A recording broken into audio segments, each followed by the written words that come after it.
Hello, everybody, and welcome to another episode of your Bish Therapist podcast.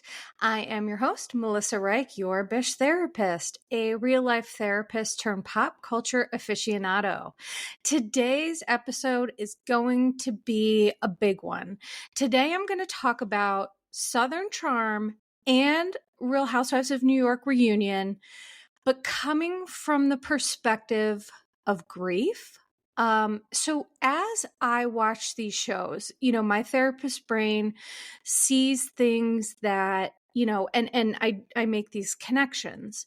And when I was watching Southern Charm and Real Housewives of New York, there were grief themes abundantly throughout both franchises in both episodes, and I just thought, wouldn't that be such a amazing topic to talk about? Because grief is hard, and there's no handbook on how to deal with it. And as a therapist, I am really good at dealing with grief personally and professionally. I've had a lot of grief, due to my two cancer diagnoses. I've lost organs, hair, the ability to have children, lots of things. So I am really acquainted with grief. And I think that the best gift that I can give everyone today is to talk a little bit about grief, but in a way of helping us understand it and not fearing it, and maybe how to deal with it. So I hope you enjoy this episode. It's going to be a long one. First, I'm going to talk about Southern Charm because I personally am obsessed with when anyone goes to therapy on camera. I swear I'm just like entranced in that. I find it so fascinating. I also find it fascinating therapists who, sign releases to have therapy on camera. I think that all I'm going to say about that is, as long as it's in the best interest of the client, of the person, I think it's great. And I think it's been done well. At some points on reality TV and done really poorly. An example of done really poorly is when Teresa and Joe Giudice saw that, I guess he was a therapist. It was one of the most atrocious things I've ever witnessed. I'm like, that person should really not be doing what he's doing. All therapists are not created equal. That's what I'm going to say. And so sometimes, I watch it and I get a little judgy. I'm human, right? But this Austin meeting with his therapist was fascinating because I picked up what the therapist was saying, and I wasn't sure if that was super apparent to just people watching it. So I definitely want to talk a little bit about it. This episode of Southern Charm, I called it a grief tornado. And honestly, on Real Housewives of New York too, it just seems like the Bravoverse has been really heavy with grief lately. And, I just want to help demystify it, talk a little bit about it, some ways that we can cope. And, that's my goal here, to make something good out of this dumpster fire we call reality TV. So without further ado, let me get right to it. First, I'm going to start with Southern Charm. Because sincerely, every single person on Southern Charm had some sort of a grief arc. At some point this season, there's been a lot of loss of siblings. So I'm going to talk about a little bit of all of that. And I'm going to start with Austin, because Austin, for me and for a lot of people, is, Austin and Shep are tough characters because I think really they are kind of caricatures of themselves on the show, but people have a really hard time with them because, they're so, Austin just self-sabotages and Shep is emotionally mature and all these things. But this episode, to me, it gave you a peek behind the curtain as to why they are the way they are, which for me is incredibly fascinating. And to me, the best way to have empathy for behaviors that otherwise are irritating to us is to understand the why behind it. Because when we understand the why, it's easier to have empathy and get, what may be behind some of these behaviors. So I'll start with the scene with Austin talking to his parents before we found out about the death of Olivia's brother. Okay.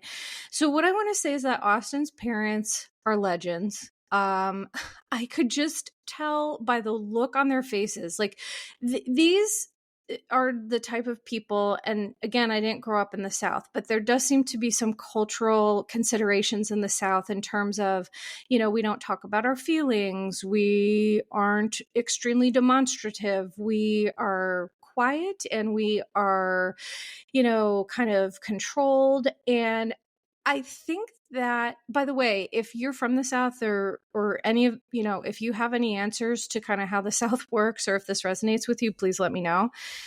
But I feel that I could just tell by the reaction on Austin's parents' faces, it was just really slight, but that they are just so exhausted by Austin's antics.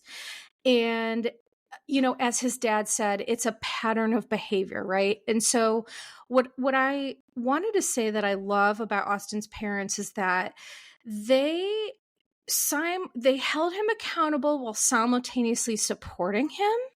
And that is sincerely, when we love someone, that is the best we can do, right? To say, I love you and I support you, but I'm also going to hold you accountable. And you have to understand this is a pattern of behavior that needs to change. I mean, they couldn't have done that any better, in my opinion.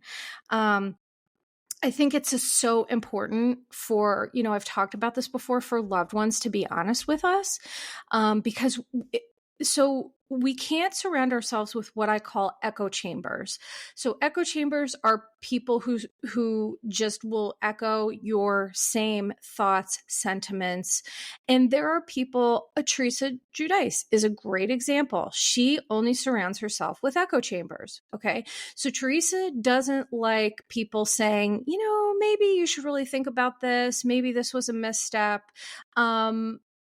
So when you surround yourself with echo chambers, it essentially means that your ego defense is you're not ready to be challenged. You're not ready to look at your behavior.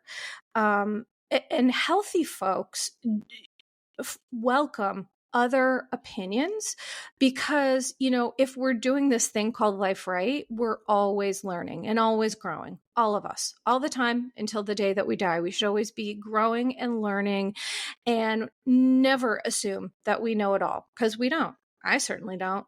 And I've been through a lot personally and professionally, but so I think that that's an important thing that I did notice with Austin's family, is that they're not echo chambers for him. They're going to lovingly, supportively hold him accountable. And they did it in such a way that was just so well done. And so I think that's all we can, want to achieve with our loved ones, is to come from a place of care and concern and say, hey, I'm concerned about this behavior. I think that's amazing. So, but what was heartbreaking about it is that, Austin's parents, clearly they're best friends. They've been together for decades, since they were young. And it was heartbreaking watching Austin realize that despite the amazing example his parents set, he is incapable of maintaining friendships with women. And I could tell, he felt extremely shameful, extremely disappointed in himself. And it was just really sad to watch. I felt like, and I'm going to put a term to it that I don't know if everyone listening to this and watching this, if you felt the same way, but when somebody shares their grief with us, we become empathetic witnesses to their grief. And when you're an empathetic witness to somebody's grief, it can trigger a lot of your own unresolved grief. And I mean, I would argue that most humans have experienced grief. I think all humans have experienced it, and most humans are aware of how they experience it, and some are not. So I have this saying that grief begets grief, meaning when we are struggling and we have grief and we have unresolved grief emotions, being an empathetic witness to somebody else's grief and pain can dredge up a lot of stuff for us. And I did see a lot of that happening throughout this episode. So the other thing that I wanted to add that was really just devastatingly beautiful was how Austin's parents, his dad said, our relationship is what got us through Kyle.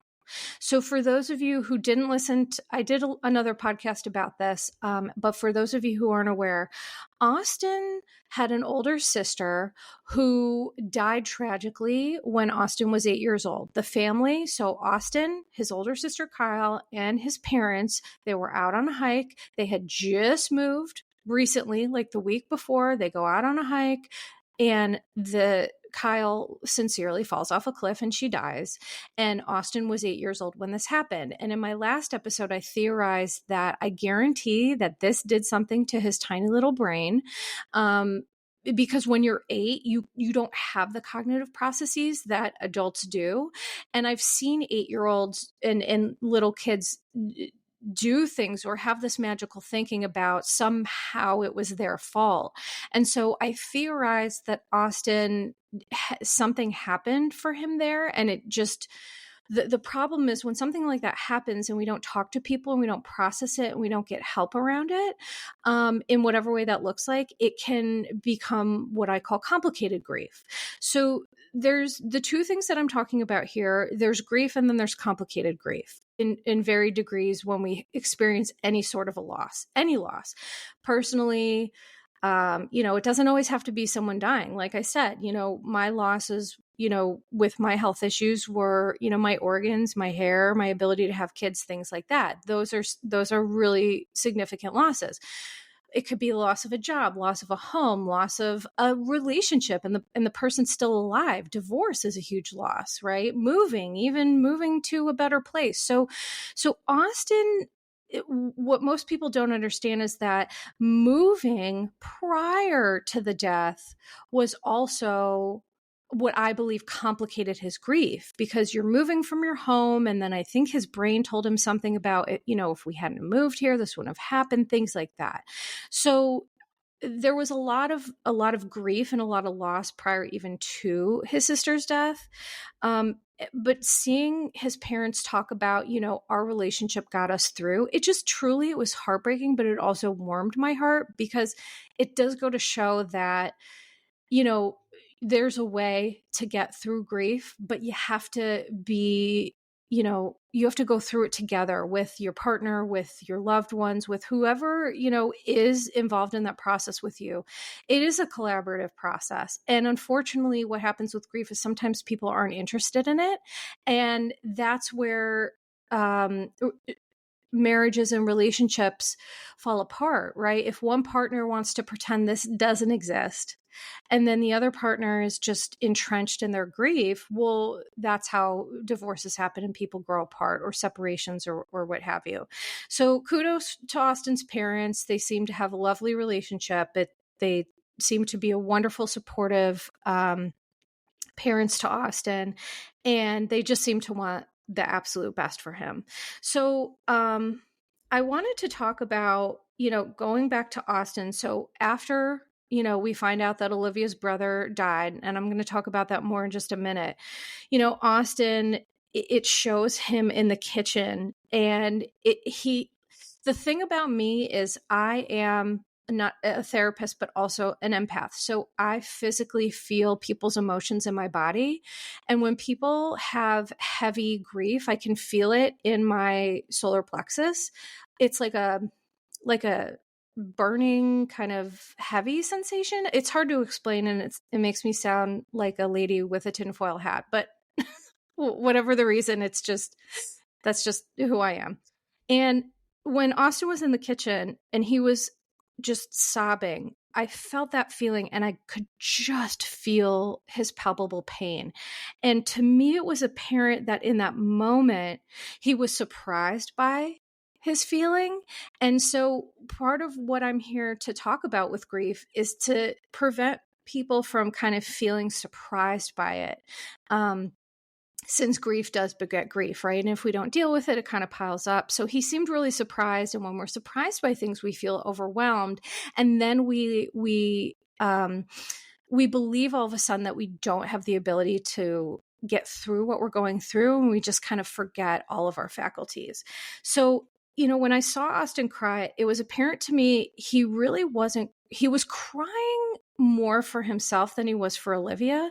I think because it brought up, which to his credit, he did acknowledge this, it brought up all his stuff with Kyle. Because I don't care how much therapy you have, I don't care how much you process it, there's no getting over that or past it. All you can do is cope with how you feel as those feelings arise for the rest of your life. Sincerely, that's all you can do. There's no forgetting it, getting past, there's just coping, right? So seeing Austin cry, it just was so abundantly clear. It was the unresolved trauma of his sister. And I think he did feel empathy for Olivia. But to me, what I saw was him experiencing complicated grief. That was more than just grief. That was more than I'm sad for Olivia. That was a deep, wounded sadness that came from his soul. And I'm so happy he did decide to go to therapy because, as everyone knows who listens to this and watches it, and by the way, for those watching, the sun is coming in through my house and it's like blinding me. So pardon me, I'm just doing the best. I really seem to have some awareness in this therapy session about the fact that he completely self-sabotages all his relationships. He has had several women. I assume he was talking about Madison. I assume he was talking about Olivia, that really could have been the real deal for him. And he just self-sabotaged at every turn. And the reason that he does that was revealed in this therapy session. Now, it was very clear to me, so I will tell you what I observed, because I wonder, again, if you're someone who's never been in therapy or hasn't done therapy, if you're not a therapist, it might be hard to have noticed. But the therapist essentially boiled down why Austin behaves the way he does, and it was tragically sad. So the reason is twofold. Okay. So the first is that he is afraid to be vulnerable. And when you're vulnerable with someone and you love someone, that means there are possibilities of you losing that person, right? So whether you lose the partner through a breakup or whether you lose them through death, right? If you're with someone until the end of your life, that's, I think, so essentially Austin is afraid to love because he's afraid to lose that love. Number one. And number two, the therapist outlined Austin's issues is his own fear of potentially losing a child because of what he witnessed with his sister. And I was like, oh my gosh, that makes so much sense. I had theorized in my last podcast, it was, fear and the vulnerability and all that, but doesn't that make so much sense? So essentially, Austin, if you fall in love and you get married, apparently in the South, I don't know if you have to have children or that's just expected. That's another weird thing I'm not sure about, because you can love someone and not have children. My husband and I don't have kids, and we're extremely happy and we're a family, and that's okay. But it seems like, I don't know, maybe Austin wants kids, or it just seems like it's complicated to him that loving someone means A, possibility of losing that person, and then B, possibility of having a child, and then fear of losing that child. Because in fairness to Austin, I guarantee you what he witnessed, the depth of the grief of losing his sister when he was so young, absolutely was terrifying to him. I guarantee it was terrifying. It was so scary. And clearly his brain, his 8-year-old brain, just equated love to loss. And it makes me sad because ultimately, that's going to keep him really isolated and really lonely and really stuck in this pattern. So my hope is that it's not just for the show and that he really is going to continue with this therapy. Guess what? I always say everyone deserves to be happy, except for really terrible people. But Austin and Shep, they may be douchey, but they're not terrible people.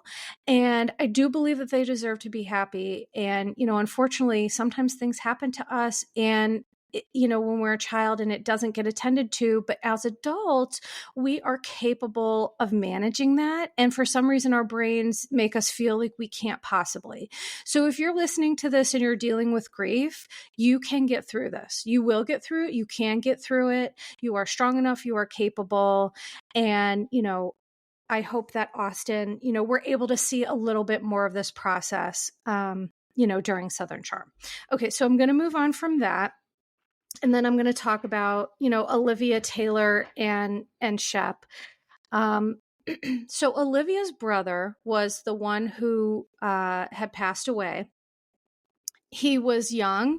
And the thing that confused me about it is her brother had Lyme disease, and they said that the death was related to that. But I know that Lyme disease is it can be treatable, it can be chronic, but it can be treatable.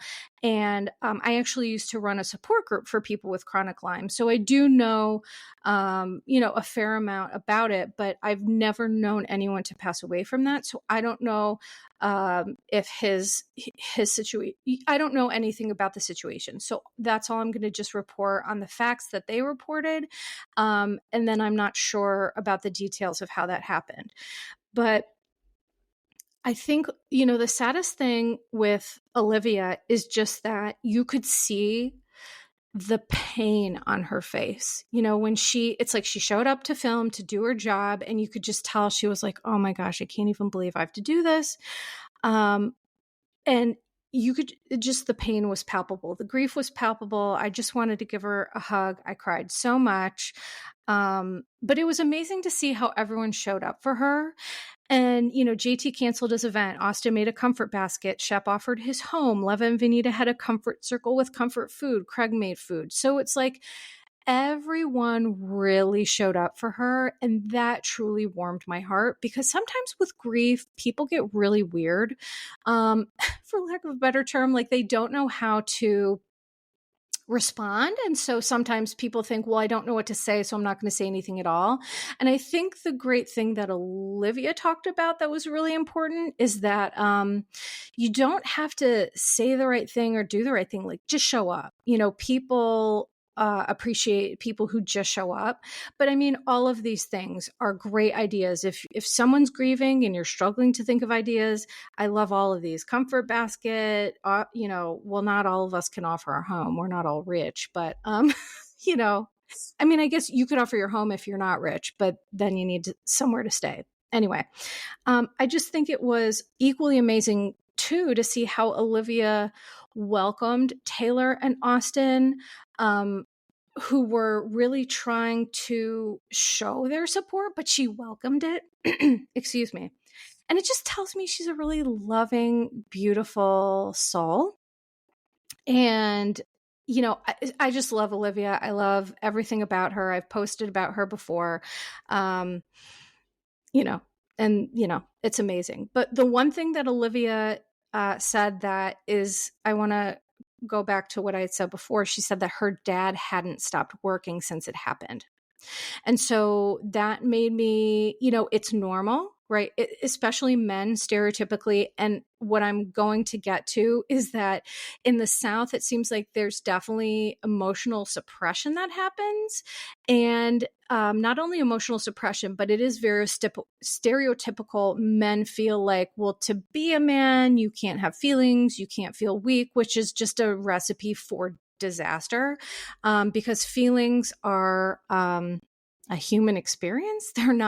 There's no gender, and there's no, we all have to feel our stuff. So that is a good example of how Olivia's parents, if her dad doesn't start to kind of be there to support her mom, that could create some issues in that relationship. But listen, their son just died, they're doing the best that they can. So, to be determined with that, but I'm just hoping, they're able to come together and be a support for one another. So I do want to talk about Shep, because Shep also was someone who really, this episode, it featured a lot of his grief about little Craig, which is his dog, who he did name after Craig, which is so sweet. Seeing Shep seeing how concerned and heartbroken he was about little Craig's health issues, it did restore my faith in him, because sometimes Shep can be so douchey that we forget that he is really a loving, caring, wonderful person. And, this is the reason why, Shep can be so amazing, is that when he's great, he's great. When he's not, he's really not. But here he talked about how little Craig changed his life. He acknowledged that he was really self-focused before. And again, he's so magnanimous, which is a term that I use because Shep has used it. Shep loves some big words, and so do I. But Shep can be very magnanimous and generous when he when he wants to. And so offering his home to Olivia's loved ones, I wrote here, he's a disaster with women, but it's a good reminder that he's a good soul. And I think Shep, has his own issues with emotional suppression. That was kind of a theme that I saw running throughout the episode, is that Shep just seems to be emotionally constipated. And so holding in emotions, we have a saying in the program of AA that like stuff will always come out sideways. So if you're stuffing, and you're not coming back to that to unpack it, it's going to explode and come out sideways. And so that's where I think we see the douchier parts of Shep. And I know that's not a clinical term, but it can really describe him pretty well. So I think that is what happens to Shep, is he stuffs his feelings and he then emotionally explodes. And, and that's, in fairness, that's what a lot of people do. Because in my opinion, watching Shep, he was crying over little Craig, right? But you could tell, I could just tell he was like, okay, I'm going to cry, but I'm not going to cry too much. Like, he tried to have a very controlled and metered response, which I just think is, it's understandable because you're on TV. But I hope that at home he's allowing himself to feel things a little bit more, because there's just nothing good that's going to come of that. Suppression I wanted to talk about is when Patricia was talking to Michael, which, oh my gosh, that really tugged at my heartstrings. So for people who haven't watched Southern Charm, Michael was Patricia's butler. I'm not sure what his title was. He was, he was her right-hand man. He did everything at the house. He made her martinis. They seemed to have this friendship. And 2 years ago, he had a massive stroke, but it was like a weird, very specialized. It was like a neurological stroke. I don't remember exactly what it was, but he was seriously rendered completely. He had to be in a wheelchair. He couldn't talk. He couldn't feed himself. It was devastating. And so he had to go to this assisted living in Florida. And so this was the first time we saw Patricia and Michael talk in FaceTime. He was kind of teaching them how to make his signature martini. And you could just tell it was just really sad. There was so much grief. They missed him. He missed them. And what I found so fascinating is that after the call, basically Patricia kind of excused Whitney in that polite Southern way. She was like, okay, well, I'll see ya. And I'm so sorry. I don't know what's happening to my video right now. And it was like, she kind of dismissed Whitney, and then she just cried quietly in the kitchen and just did like a few sniffs and a few little pat of the paper towel against her tears, like Candace Dillard style, like her cry angle. That she does a little triangle to get her tears. People online call it the cry angle, which I think is absolutely brilliant. So what I wanted to say about that is that I think there is this component of emotional suppression with just everyone. Patricia being afraid to cry in front of the camera after talking to Michael, which is like a totally understandable response. And, Vanita and Leva not wanting to cry in public after finding out that there was a tragic death with one of their friends. Shep holding back emotions. So this stuff comes back to, is this a Southern kind of cultural thing? I know it's a human condition, right? To not want to show emotion. But to me, it's like, well, who cares if you're crying on camera, or, like, if you cry in response to this, congratulations. It means you're human. It means you have empathy. It means you're experiencing feelings appropriately. I just think that, that's just an interesting thing that I noticed. So, again, if you're from the South or this resonates with you, please do let me know. Okay, so what else did I want to say before I move on? Oh, I did want to say about Taylor. So I think that here's the thing with Taylor. I think that her ego reactions are making her defensive. So, for example, when she was talking to Vanita on the phone and Vanita was like, I don't think you should come. And she just was like, well, no, I know her family and she needs me there. And it's like, I think that was her ego defense. She didn't want to be left out. She didn't want Taylor to think that she didn't want Olivia to think that she was not being there for her. But I think that was more about her. And it was the same thing when Taylor talked to Olivia, like in the kitchen, like 10 feet away from everyone else sitting there. It was because of Taylor's own discomfort. Like she was bursting at the seams to tell Olivia about kissing Austin. And so these are two examples for me of Taylor doing things that aren't good for somebody else, maybe because it suits her or it makes her ego feel better. That doesn't mean she doesn't care. I think it just means that, Taylor clearly has been struggling. Her behavior's been really incongruent with how she presents, which I have to say about that, I don't love the Patricia and I don't love the slut shaming here, because here's what I'm going to say. I feel that with Taylor, is she acting incongruent with how she normally acts? Yes. And is it incongruent with her identifying as a Christian? Yes. But weaponizing somebody's faith and kind of slut shaming at the same time is different from holding someone accountable and saying, this is really incongruent with how you present. And it's hypocritical. It is hypocritical. Her behavior has been hypocritical. But I think it comes from a place because she is struggling.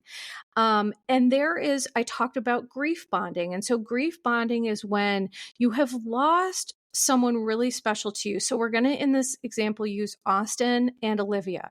When you lose a sibling, there is a pain to that really you feel you can only be understood by somebody else who has experienced that, right? You feel seen, you feel validated. And so I think Olivia and Austin, they have this kind of grief bond now. They both talked about that. But Taylor also has that grief bond too, because Taylor's sister, it was dealing with ovarian cancer twice. And so they were really concerned, about that. And Taylor's brother did pass away, but it was after. I'm not sure if we're going to see it later on the season because I get confused about those timelines. But I think that at some point we're going to see it. And so to lose a sibling when you're the age that they are and you're all in the same friend group, it does tend to give this grief bond. And so I just wonder how that's going to play out in their relationships going forward. So I'm kind of interested in watching that. So before I move on to Real Housewives of New York City reunion, I wanted to just kind of talk about a couple of things with grief. Is that, so why is holding in grief emotions so harmful? There's this book called The Body Keeps the Score that I highly recommend, that, our minds and bodies are one entity. And when we experience grief, depression, things like that, we feel it physically in our body. Somatically, that's just how it is. It doesn't mean you're crazy. It doesn't mean you're not coping. It's just how it's just how it is. We feel these things deeply in our body. And so that book I've read it. It's really great. And it's really helpful in helping us figure out, the mind, body, soul connection and how to, not store emotions in our body and things like that. Because what happens is over time, I have this saying, you get bitter or you get better. And when we have unresolved stuff through no fault of our own, if we don't deal with it, we tend to get bitter. You see people outside who, angry drivers and people at the grocery store that are so rude. It's because they're unhappy. And when we are unhappy and, we're not aware of our stuff, we tend to put it on other people, and that's not fair. But also it's a sign to not take it personally, right? So that was one of my important points. Leva got really frustrated with Taylor when she called and she took it. The problem was Leva took what Taylor said personally. Taylor's stuff was about her own ego and wanting to desperately be involved. So that to me was just a good real life example about how dangerous it can be to take other people's stuff personally. Leva got mad and it's like, that's a waste of your emotional energy because Taylor's doing what she's doing and it has nothing to do with you. And that's how most people are. The driver who cuts you off and gives you the finger at the grocery store is really nasty, cuts in front of you in line. It's their stuff. It has nothing to do with you. Okay. So now I'm going to move on to Real Housewives of New York reunion. I think that for me, I wasn't even going to talk about this. So normally what I do is I do a podcast, but then I also on my Instagram page, I kind of when I watch something, I get really interested and I write out some, slides and then I post them on my Instagram page. So I posted on my Instagram page today about some of my thoughts about Real Housewives of New York reunion. And a lot of women really, they said it resonated with them. So I actually am calling an audible. I wasn't even planning to do this, but I'm going to share some of my thoughts about that on this podcast as well. Because a lot of women have reached out to me and talked about, wow, you just summed up 20 years of my therapy in one slide. And I was like, so honored, but also, wow, that's really powerful to me. And so I do want to make sure to use my platform to really be helpful to people. So we're going to talk about that a little bit. For those of you who aren't interested, because everyone does learn differently. So sometimes people aren't auditory learners. And so through listening to this, it's better for some people to see it visually, because there's different types of learning. And so I will, if you're interested in looking at some of my posts, go over to Your Bish Therapist on Instagram and you can see all those posts. You can save them, you can reread them, whatever helps you. So what I'm going to start off with talking about with the reunion, again, I feel like the theme of the New York reunion was complicated grief and childhood trauma. We have these women who have had horrific abuse, horrific childhood trauma and abuse, and they were starved for love by their parents and things like that. And it's rare to see so much of that in one circle. I shouldn't say this. It's not rare to see it. It's rare to hear people openly talk about it. And so I think for some people, maybe it was too much, but for me as a therapist, I was like, oh my gosh, I am here for this. So I'm going to explain a little bit of what I saw and kind of what I wrote. So when we lose a parent with whom we've had a complicated relationship, it can result in complicated grief. The grief process itself is really difficult, but when there are unresolved emotions from childhood trauma, it can make the process even more complex and challenging, right? Because remember, I said grief begets grief. So sometimes if you have a complicated relationship with a parent, you're estranged, you're not talking to them, and then they pass away, people are taken by surprise by their emotions. But it just means you're human, because when you have all this unresolved stuff, your brain and your body, it doesn't have grief buckets, right? Well, it doesn't say, well, this grief was from this, and this grief was from divorce, and this grief is from moving. No. Grief is grief. And our body and our brain, it doesn't care what grief. It will, we can be easily triggered from seeing other people's grief, witnessing, being empathetic witnesses. And the other thing I want to say about grief is that the best way to honor grief is just to be an empathetic witness, sincerely. And, hearing someone, listening to someone, and not encouraging them to stuff their emotions or, stop talking about it. Things like that are truly the best way to honor somebody's grief. To just listen, to just be there. There's no magical formula. Just be an empathetic witness. That's all you got to do.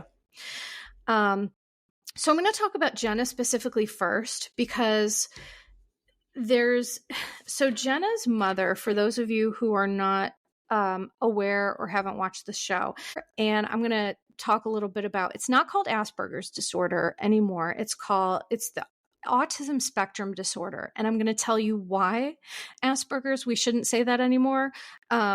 So Asperger's syndrome was retired in 2013 from the DSM. And the reason for this is that the man who it was named after, Hans Asperger, he was a Nazi. Oh my God. So I think it took people a while to maybe catch on and be like, okay, we can't. No, this is, first of all, the thought is that Asperger's and autism spectrum disorder are not different. So autism and Asperger's used to be kind of two different umbrella terms, but now it's more autism spectrum disorder. You remember how, I always talk about things really clinically can be viewed somewhere on a spectrum. So part of the reason was, instead of delineating between Asperger's and autism, it's one kind of long scale of behavior, number one, and number two, named after a Nazi. So it's ASD for short, autism spectrum disorder. But because Jenna's mom had those issues, it meant that she was not emotionally capable of meeting Jenna's emotional needs. And it sounded like she had kind of a severe emotional deficit. Not all people on the spectrum are the same. So let me be really clear when I say that, but it sounds like Jenna's mom was just really emotionally unintelligent because of the issues that she struggled with. She wasn't able to meet Jenna's needs. And she was also able to sadly recognize that, which there's a grief in that too, right? So a parent being able to say, well, I know that I can't meet your needs, and I'm telling you that I can't meet your needs, and I'm so sorry, but there's a grief in that too for everybody. And it was through no fault of their own. So, it's just a sad situation. But what I wanted to say is that when Jenna's mom died, she was likely mourning the loss of the relationship she was never able to have, but also the finality of never getting the chance to have it. Because although we may intellectually accept that our parents weren't able to give us the love that we needed, the inner child in us never stops feeling disappointed. It just doesn't. Our inner child is always going to be, as much as you process your trauma, as much as you go to therapy, there's the human part of you that is always going to be disappointed that your parents or parent weren't able to give you the love you needed. I mean, it's just so sad because you do this coulda, woulda, shoulda. Well, if I could have gotten love that I needed, what could I have been? What could I have done? And so it's just dangerous. We cannot play that game. All we can do now is be aware of it and just try to do better. That's sincerely all we can do. But the finality of death can take people who have been estranged from their parents or caregivers. It can take them by surprise. And this is one of the reasons why. So I hope that all makes sense. And if you have questions about it, please, send me a DM. I also have an email, that's my personal email. I have an email, yourbishtherapist@gmail.com. So you can email me with questions, about that. A couple other things I wanted to say is that I like that Sai was held to task about her displaced anger towards Bryn. And I like that she owned it and she took accountability for it. So the thing that I have theorized about Sai the whole season is that she grew up, her mother was an alcoholic, and she was not able to meet her needs or give her the love that she needed, and her mother recently died. Okay, so this is what I'm explaining, is that as much as Sai thinks that she's dealt with it, which I don't think she ever has, I don't know if she said that, but that would just be my guess, that she's never allowed herself to feel these emotions. So when her mom died recently, there's complicated grief that I believe that Sai is experiencing. And Sai has this, so children, adult children of alcoholics, which the abbreviation is ACOA. When you are the adult child of an alcoholic and you've had childhood trauma due to addiction in your family, there are a set of personality characteristics that often go with that. And one of the characteristics is being fiercely protective. So I think Sai, what I see past the exterior, and I think she has a hard armor on to protect herself from being hurt because she was so hurt as a child. And so that makes her seem cold. That makes her seem angry. But I think sometimes she does get angry and she takes it out on people because she doesn't know how to regulate her emotions. And in fairness, we learn how to deal with our emotions based on how our parents did it. How do they deal with it? What do they do when they're angry? Or what do they do when they're sad? So as an adult, sometimes it's painful because we have to relearn, and it feels really frustrating, but I promise you it's really liberating. It's not a complicated process. You just have to be ready to do it. And I just send love to anyone who's dealing with this. I'm an ACOA myself. And so I think that I understand that when you're in your pain and in your grief, your edges can be sharper than normal, because it's like barbed wire trying to protect you.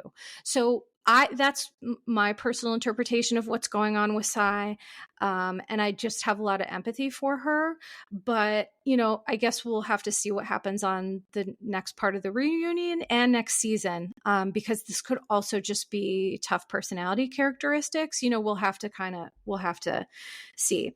Sai said one thing, which this was a part of my practice that I talked about a lot because I find it really important. So Sai kept saying I'm broken, and Jenna kept saying I'm broken. Brynn kept saying they're broken, because when you did not receive the love you need as a child, you do feel broken. You do feel like a misfit toy.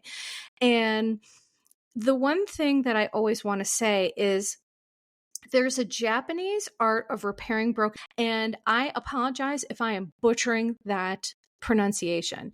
It is Kintsugi. And why I bring that up is because in the Japanese culture, it is believed that repairing broken objects with this gold lacquer, it creates a more beautiful object through the acts of breaking and repair. And I just love that sentiment because it is so true. I feel personally and professionally that sometimes to learn the hardest, most valuable lessons, we do have to break in certain places. But when we repair ourselves, we are stronger at those broken places. And, that's just my view on it. And I just think that humans are so quick to say, well, I'm broken and I should be discarded. And it's like, well, no, just because something's broken doesn't mean it's not wonderful and valuable. We're all a little broken. We're all damaged. We're all, that's called humanity. So I think A, it's being a little bit easier on yourself if you're feeling some of these emotions, but B, also keeping it in mind, that piece of it, that we are often stronger in those broken places because we have learned and we have healed, right? Okay. So a couple of other things I wanted to say is that Brynn, there was Uba was crying about the loss of her mom, which was very heartbreaking because Uba and her mom, they seem to have such a beautiful relationship. And so it's interesting, to me, what we were seeing up until this point was some complicated grief. And what Uba's experiencing is grief, right? Her mother died. She had a beautiful relationship with her. She missed, but Brynn, when Uba was crying about it, she encouraged Uba to stop crying because her mom wouldn't want her to be sad. And while this was well-intentioned, it's problematic, and I want to share why. So it's a conditioned response from Bryn, which the behavior serves to distract and avoid painful emotions, which I imagine Bryn has had to do to survive. Sometimes people who have had such severe trauma, you sincerely have to disassociate to survive because you're just not ready to deal with it. That happens all the time. And so this small little behavior to me was like a huge indicator of Bryn is uncomfortable with her own emotions. So therefore she's uncomfortable with Uba's emotions. And I think that this is one of the reasons that Bryn continues to struggle emotionally, because we have to be willing to feel all of our feelings, the good, the bad, and the ugly. Ooh, some emotions can feel so ugly. There's no bad emotions. There's no negative emotions, not in my world anyway, but it feels so ugly and so painful when you're feeling certain things. The only way out is through. And we have to be confident in our ability to survive the journey. So please, anyone listening to this, you are capable of surviving the journey. I promise you, you are. People will always say, oh gosh, I can't imagine being diagnosed with cancer. How do you deal with that? And then, people said, oh, well, I can't imagine being diagnosed again, having 2 different cancers. And it's like, here's the thing. Grief is grief. Trauma is trauma. It's like, we tell ourselves that, oh, I wouldn't be able to survive a cancer diagnosis, like mentally. Well, sure you would. The other option is just giving up. And I don't think that's certainly not in my nature. And if it's not in yours, then start having some confidence in your ability to cope. Because the fact of the matter is we have gotten through 100% of our bad days so far. All of us, 100% of them. Some of our best days are ahead of us, and allowing ourselves to feel things just allows ourselves to be free and to move forward from the shackles of all this pain and grief and trauma. So I know this is a lot, but I'm hoping that it is helpful. So the last thing I'm going to say is that I think what we all witnessed is the pervasive and extensive impact of parental emotional neglect. Bryn, Jenna, and Sai sharing the impacts of being starved for love and affection. It was courageous. It was hard to watch, but it was very courageous. Because when we're being starved for love as a child, it makes us believe we inherently never deserved love in the first place. And I've said this in other podcasts, when our parents don't give us the love we need, we don't stop loving our parents, we stop loving ourselves. So all of us had these little brains that were unable to process things. And when things happened and we didn't get love or we had trauma, it compounds and it gets complicated in adulthood. So to say, I apologize for the heaviness of this episode, but I think that for me, this work is really important to take. I mean, this is exactly why I started this, right? We look at these shows and they can be fun and they can be entertaining, but sometimes there are these real concepts that not only trigger people watching it, trigger the audience, but also it's just hard to watch. And so I think that if I can help somebody through sharing my experience, strength, and hope, and my also interpretations, my clinical interpretations of some of this, then I hope at least that's what I've done today. So I appreciate, thank you to everyone for, continuing to listen, continuing to watch. I will say quickly, for those of you who are watching this on YouTube, I have a very large window in the front of my house, and all of a sudden the sun came in and it just really messed with the picture of it. So I do apologize for that. But if you're just listening to this, you don't even know what I'm talking about. But thank you so much for everyone to listening. Sending love to everybody who is managing this. I am going to, so I mentioned the book, The Body Keeps the Score. I'm going to list a couple of recommendations for some books about inner child healing, grief, things like that. I'm going to post them on my Instagram page. I am not technologically advanced enough to embed it in this video, but I will post it on my Instagram page for people who are interested in, reading some books and, understanding it. I give you a lot of credit. I think self-education is hugely valid. Therapy is not necessarily for everyone or accessible to everyone, but books are. So I'm going to do that shortly. And again, Your Bish Therapist on Instagram, Your Bish Therapist YouTube channel, Your Bish Therapist on TikTok. And if you have questions about anything, and you have, questions for me personally, questions about anything that I've said, you can email yourbishtherapist@gmail.com. So thank you. That's going to be it for me today. And based on everything that I have talked about, I think that, what I always say when I am ending an episode is to just please take care of yourselves and each other and be the light in the world you want to see. Because we're all dealing with stuff that you can't read on our face, you can't see on the outside. We're all dealing with something that people don't understand or know nothing about. So let's just remember that. Thank you so much. Podcast disclaimer. Posts are not intended to diagnose, treat, or provide medical advice. Your Bish Therapist is for entertainment purposes only. The podcast, my opinions, and posts are my own and not associated with past or present employers, any organizations, Bravo TV, Greyheart Productions, or any other television network. The information in YBT Podcast and on its social media is provided for general informational purposes only and is not intended to diagnose or treat. Please do not act or refrain from acting based on anything you read, see, or hear on YBT Podcast or associated social media. Communicating with YBT via email and or social media does not form a therapeutic alliance. Melissa, operator of YBT, is unable to provide any therapeutic advice, treatment, or feedback.